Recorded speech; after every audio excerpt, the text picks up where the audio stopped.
Programación estructurada. Dentro de la programación estructurada se tienen tres entornos: secuencial, condicionales y cíclicas. Hoy vamos a conocer lo que es la programación de estructura secuencial. La programación de estructura secuencial es una programación en la cual se tiene que ejecutar un paso para continuar al otro.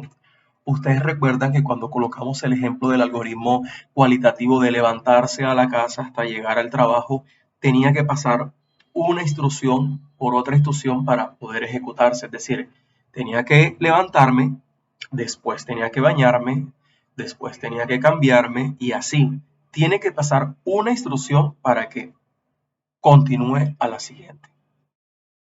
A este punto de la temática, todavía no hemos resuelto nuestro primer algoritmo de manera completa. Estamos conociendo los conceptos básicos que requieren el aprendizaje de esta temática. Entonces tenemos situación 1. Usted está interesado en comprar un terreno a las afueras de la ciudad, cerca a la playa. Dicho terreno es rectangular y se solicita diseñar un algoritmo que permita calcular el perímetro y área de dicho terreno. Solución. Usted puede iniciar conociendo la figura.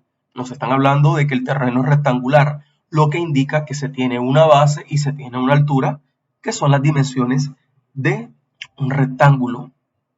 Se conoce que el perímetro es igual a base más altura y el área es igual a base por altura. Son fórmulas que se requieren. Entonces, para nosotros diseñar este algoritmo, recuerden que hacíamos una tabla que se llamaba tabla de análisis y tabla de prueba de escritorio.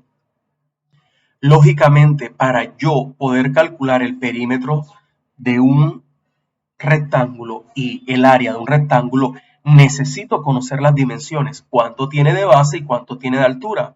En este caso, una sola base y una sola altura porque son paralelos los tamaños. Entonces, yo tengo mi bloque de entrada, que también es conocido como conocer, bloque de proceso, que son las operaciones matemáticas, y bloque de salida, que es donde voy a mostrar. Entonces, necesito en la entrada, o lo que necesito conocer es cuánto vale la base y cuánto vale la altura.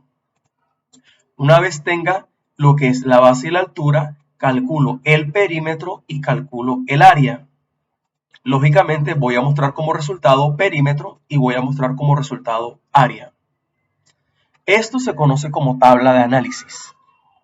Acá abajo tenemos una prueba de escritorio. Colocamos un valor de 10 y un valor de 15. Recuerden que los valores los colocan ustedes mismos. Con este ejemplo decimos de que 10 pertenece a la base del terreno y 15 pertenece a la altura del terreno. Entonces reemplazamos esos valores y tenemos que perímetro es igual a 10 más 10 más 15 más 15. Y área es igual a 10 por 15. Resultado de perímetro 50, resultado de área 15. Esa tabla se conoce como tabla de prueba de escritorio. Hasta aquí fue lo que trabajamos en clases anteriores. Ahora bien, cuando nosotros estamos diseñando un algoritmo, es importante recordar que los algoritmos se dividen o se pueden representar de dos maneras: los algoritmos no gráficos y los algoritmos gráficos. Los algoritmos no gráficos se conocen como pseudocódigo y los algoritmos gráficos se conocen como DFD. Aquí en la parte izquierda en la parte superior, tengo mi tabla de análisis. La tabla de análisis que tengo acá en la parte superior, ya que a partir de esta tabla es que yo conozco o puedo diseñar mi algoritmo. Entonces, aquí tengo mi tabla de análisis que la trabajamos hace unos minutos.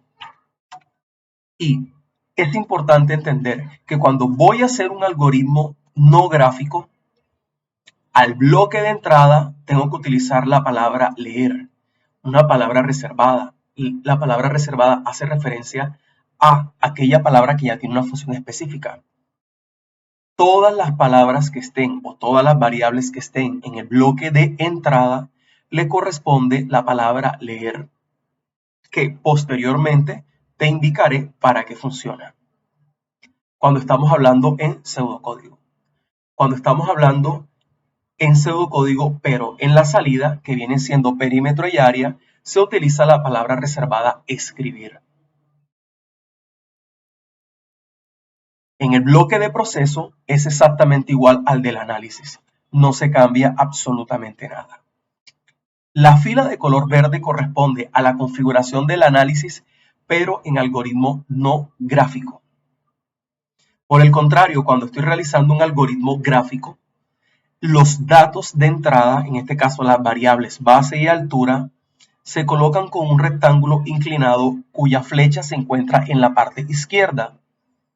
Al momento de trabajarlo con el simulador, la palabra get sale por sí sola.